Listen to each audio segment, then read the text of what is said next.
In this tutorial, we're going to actually be installing the SQL agent on Commvault. Start off with, we're going to do Tools, and then Add Remove Software, then Install Software, and then we're going to click on Next. So we're going to go through the wizard, right? Next. And it's going to be a Windows operating system. And we're going to manually select the computers. Okay. All right. So import file from Active Directory, or I'm sorry, import from Active Directory.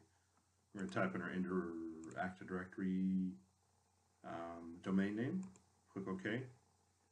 So we're going to put this on, since we've installed it actually on the ComServe, actual ComServe, the SQL server itself, 2014, we're going to put it there. So that one is CMVLT CS1. Okay, CLV CS1. Okay, click that one. Then click Add. So just make sure that, okay, that's there. Here's the ComServe name. All is well, yes. Click the Next. Okay, we're going to put in our domain permissions, like a domain admin in our case, right? We're going to do backup, so let me do that real quick. Okay, put our domain credentials in, and then push Next. So we're going to actually select, it's going to be a database, but it's going to be SQL Server, so this one right here.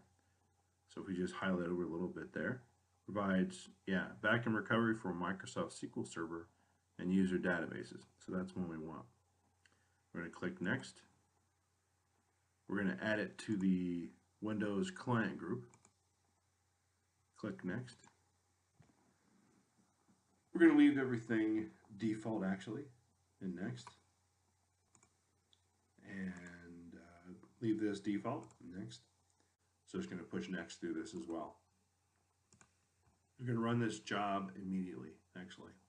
We're not going to schedule, we're just going to run it immediately. Okay. So everything looks fine there. So we're going to click on Finish to get it started. Okay, now we see the SQL servers there. You see the two, right? So this is a good thing, actually. So this is the server, and these are the two SQL servers that you see here. So that's fantastic. That means we've successfully installed and set up our SQL agent for Commvault. Thanks for watching this tutorial.